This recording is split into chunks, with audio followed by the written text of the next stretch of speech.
Uma boa noite a todos. Vamos iniciar com a prece, elevando os nossos pensamentos a Deus e a Jesus, agradecendo o Mestre por tanto amparo, por tanto auxílio. Que Jesus, em sua infinita bondade, abençoe todos os lares, todos os leitos de dor, que luz se faça em nossos corações. Pai nosso que estais no céu, santificado seja o vosso nome. Venha a nós o vosso reino e seja feita, Pai, a tua vontade, jamais a nossa, assim na terra como no céu. Pão de cada dia nos dai hoje, perdoe as nossas dívidas, à medida em que perdoamos a quem nos tem ofendido. Não nos deixeis cair em tentação, livra-nos de todo o mal. Que assim seja, graças a Deus, graças a Jesus. Do Evangelho segundo o Espiritismo por Allan Kardec, capítulo 9, Bem-aventurados os que são brandos e pacíficos. A cólera. O orgulho vos induz a julgar-vos mais do que sois, a não suportardes uma comparação que vos possa rebaixar, a vos considerardes, ao contrário, tão acima dos vossos irmãos, quer em espírito, quer em posição social, quer mesmo em vantagens pessoais, que o menor paralelo vos irrita e aborrece. Que sucede então? Entregai-vos à cólera. Pesquisai a origem desses acessos de demência passageira que vos assemelham ao bruto, fazendo-vos perder o sangue frio e a razão. Pesquisai e quase sempre deparareis com o orgulho ferido, que é o que vos faz repelir coléricos os mais ponderados conselhos, senão o orgulho ferido por uma contradição? Até mesmo as impaciências que se originam de contrariedades, muitas vezes pueris, decorrem da importância que cada um liga à sua personalidade, diante da qual entende que todos se devem dobrar. Em seu frenesi, o homem colérico a tudo se irrita, a natureza bruta, aos objetos inanimados, quebrando-os porque não lhes obedecem. Se nesses momentos pudesse ele observar-se a sangue frio, ou teria medo de si próprio, ou bem ridículo se acharia.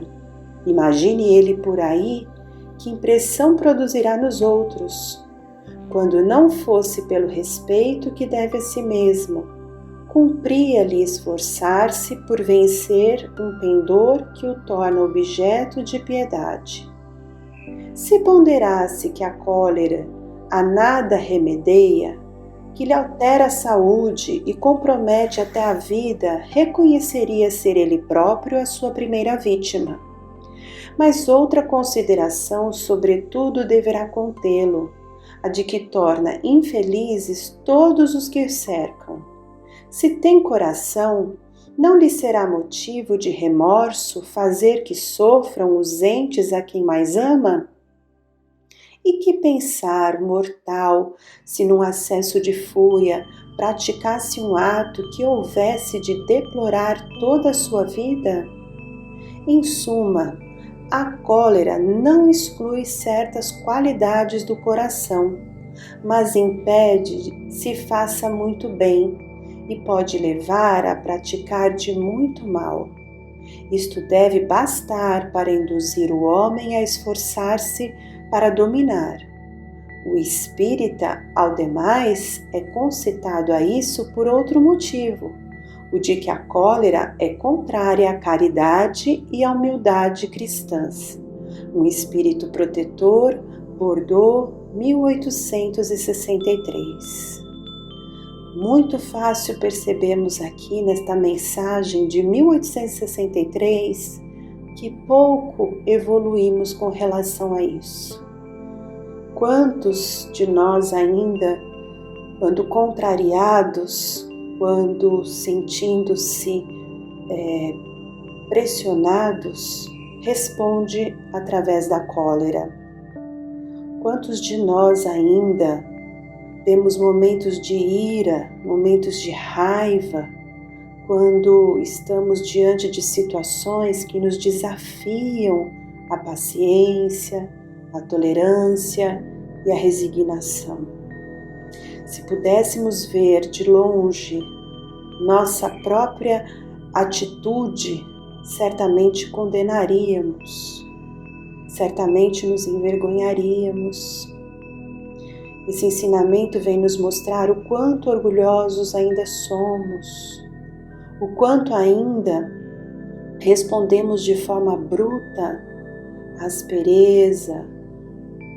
Precisamos meditar sobre tudo isso e, principalmente, buscar o autocontrole, buscar através das orações e principalmente das reflexões do dia a dia, de cada atitude, nos indagar, nos perguntar: agi de maneira correta?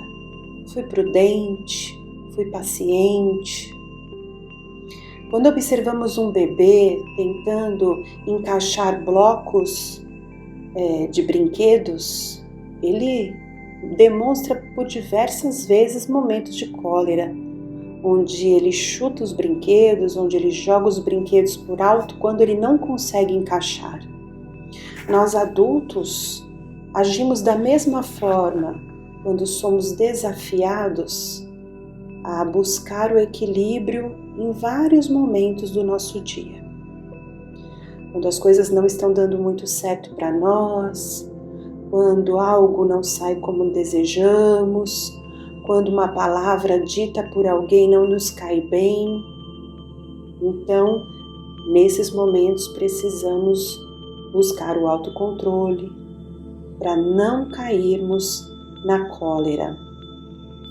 Emmanuel, no livro Atenção, psicografado por Chico Xavier, nos traz uma mensagem muito coerente, nos alertando com relação à cólera.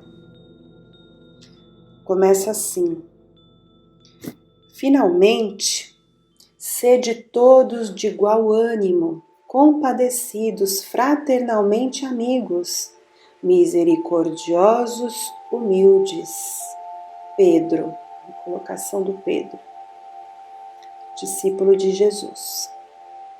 Justo figuremos a cólera, titulando-a com algumas definições, como seja: força descontrolada, precipitação em doença, acesso de loucura, queda em desequilíbrio, tomada para obsessão, impulso à desencarnação prematura, perigo de criminalidade, introdução à culpa, descida ao remorso, explosão de orgulho, tempestade magnética, fogo mental, pancadaria vibratória, desagregação de energias, perda de tempo.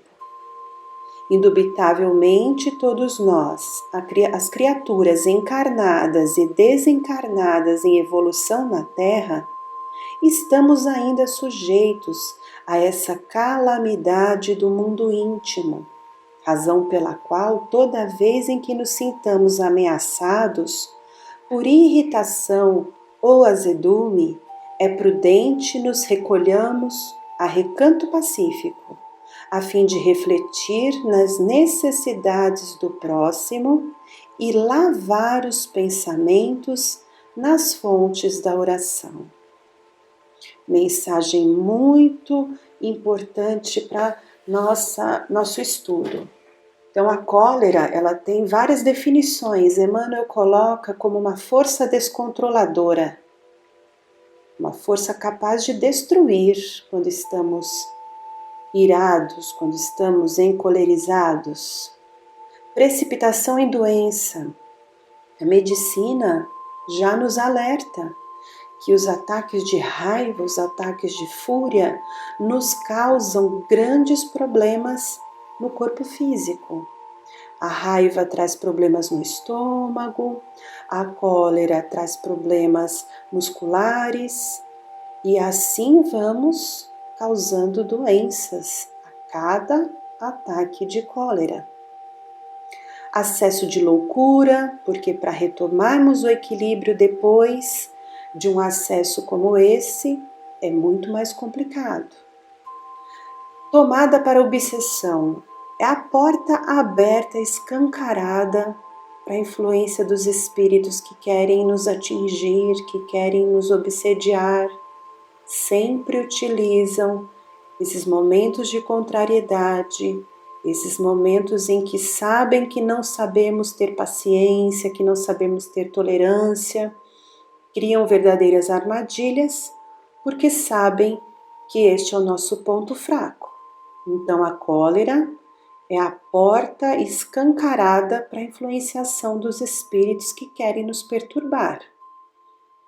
Impulso à desencarnação prematura, porque quantas vezes vemos aí diariamente nos noticiários pessoas que num impulso de cólera acabaram com a sua vida, seja num acidente, provocando um acidente, seja num momento impensado, agindo de forma desastrosa, influenciando na vida do outro e na sua própria vida. Aí vem o perigo da criminalidade. Então vemos aí quantas coisas nos causam depois de um momento de fúria, de raiva, de cólera. Quantas consequências podem nos trazer, principalmente no desgaste emocional, porque para retomarmos o equilíbrio irá depender de nós aí uma série de condutas. Quantas vezes também no momento de cólera fazemos sofrer aqueles que estão conosco, que convivem conosco, porque vamos refletir o quanto é complicado conviver com pessoas que o tempo todo explodem, né, como uma bomba armada. Então é muito complicado a convivência familiar com pessoas que o tempo todo estão tendo situações de raiva, de irritabilidade. Então, como diz Emmanuel aqui, que temos que fazer nesse momento, né? Que nos vemos aí nessas calamidades do mundo íntimo, como define Emmanuel, uma verdadeira tempestade dentro de nós. O que fazermos, né? Ele nos diz ali para nos recolhermos, para entrarmos no nosso mundo íntimo, silenciar e refletir nas necessidades do próximo. Muitas vezes queremos que o outro haja como nós queremos que haja, queremos que todos estejam ali à mercê das nossas necessidades, mas temos que olhar para as necessidades do próximo. E Emmanuel coloca aqui o verbo lavar os pensamentos nas fontes da oração. Tudo começa pelo pensamento. Então é aí que nós temos que cuidar ainda mais para que possamos ter equilíbrio. Se analisarmos a história da humanidade, quantos ataques de cólera influenciaram em vários setores da evolução humana, tanto política, tanto na área da ciência, das artes. Quantos momentos perdidos para a humanidade nesses momentos de ataques de cólera. Quantas guerras entre países iniciaram numa simples irritabilidade. Precisamos lavar os pensamentos, buscando aí nos recolhermos quando vamos sentindo que estamos tendenciosos a ter uma irritação naquele dia, a termos contrariedades. É o momento de nos recolher, orar e buscar ali apaziguar o nosso coração. Basta verificar como aceleramos o coração no momento de irritabilidade. Nós multiplicamos o nosso batimento cardíaco. Quantas situações dolorosas ficam marcadas no nosso corpo. Então, busquemos aí o autocontrole. Sigamos os conselhos sábios de Emmanuel. Quando estamos sentindo que a irritação, o azedume está nos invadindo o coração, é hora de nos recolhermos em oração. Que se faça em nosso entendimento e que possamos nos melhorar cada vez mais. Uma boa semana a todos.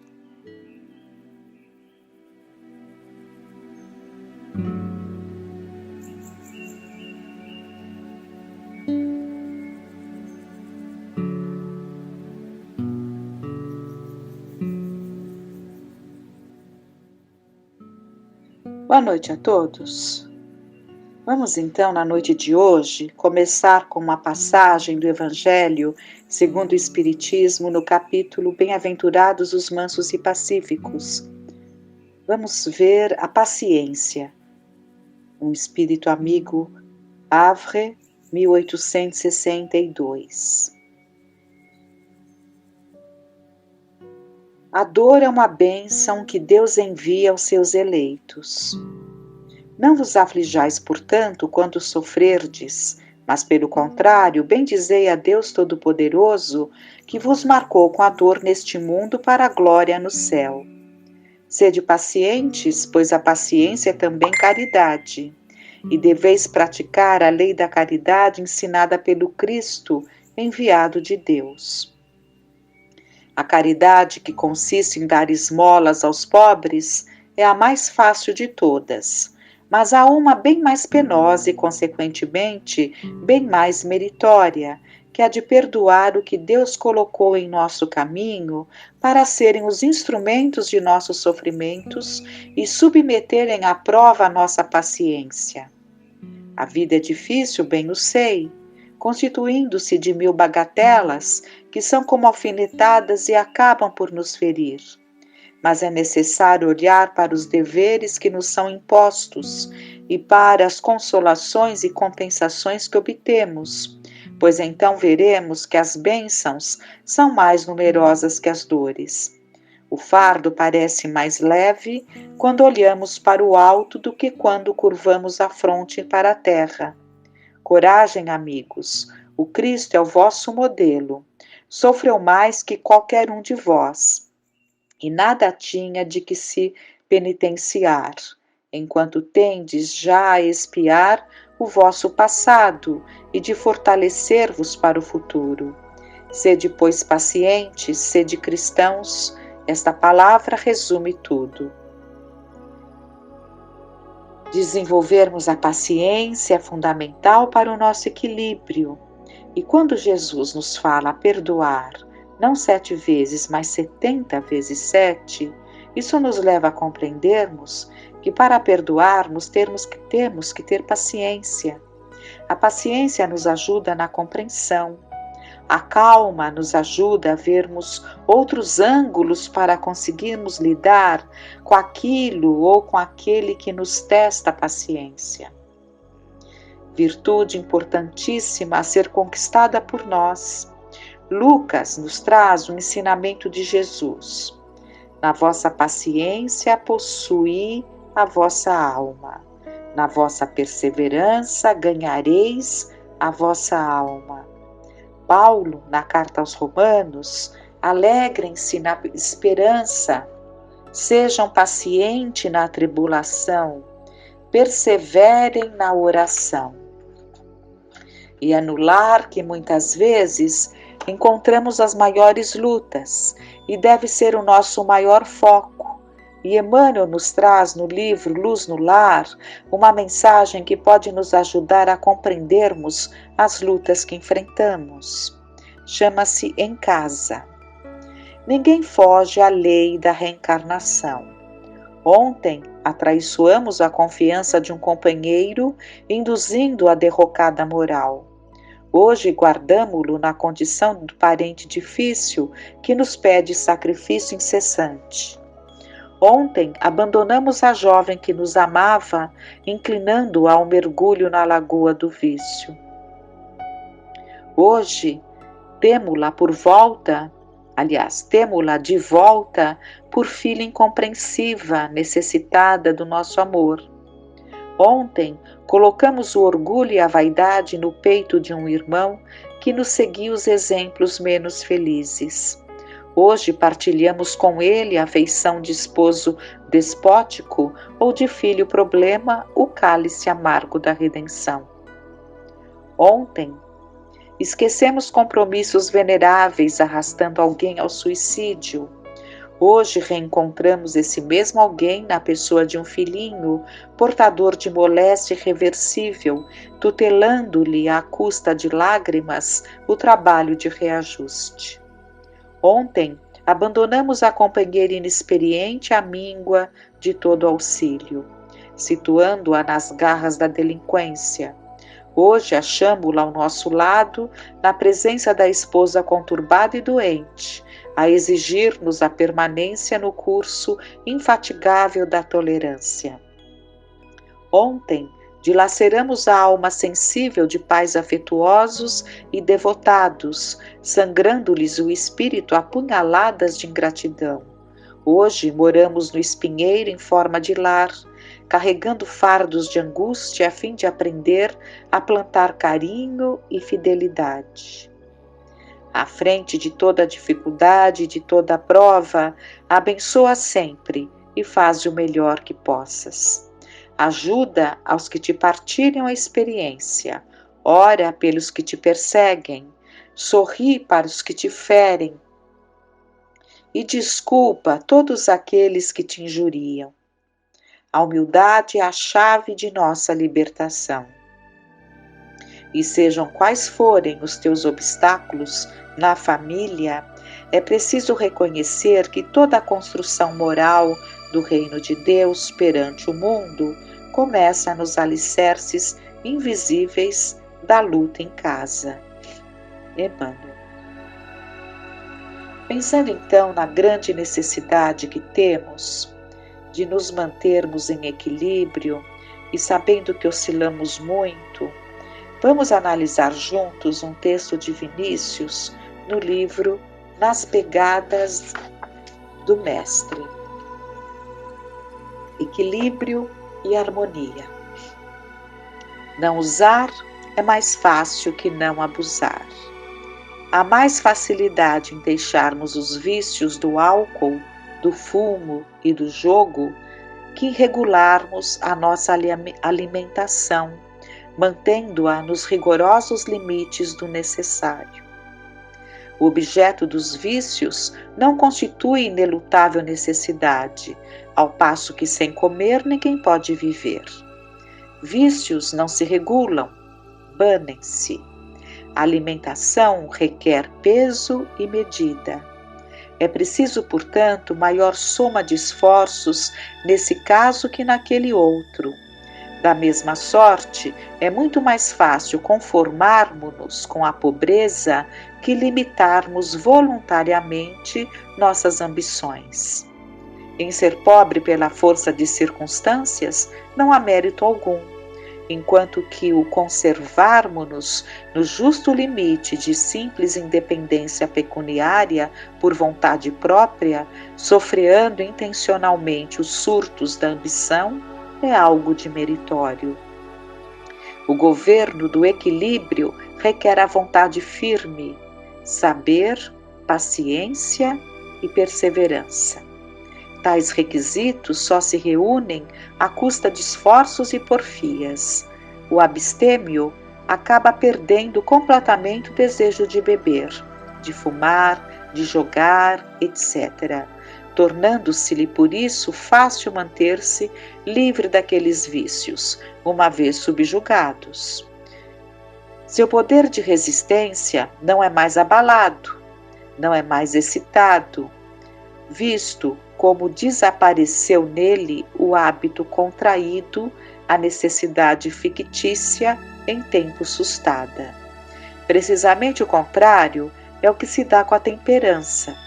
O comedimento, a medida exata, na alimentação, no trabalho, no repouso, na vigília, no sono, no prazer, na aplicação mental, no exercício físico e em tudo mais que constitui necessidades inalienáveis, é de dificílima execução. A linha rigorosa do equilíbrio falseia, oscila como o fiel da balança, precipitando ora a concha da direita, ora da esquerda. É a consequência das constantes excitações, reclamando nossa atenção para essas naturais solicitações na proporção precisa, sem excessos nem insuficiências, é que está a magna dificuldade. Não obstante, é forçoso superá-la, porquanto a saúde, tanto do corpo como do espírito, depende desse justo equilíbrio cuja chave está conosco.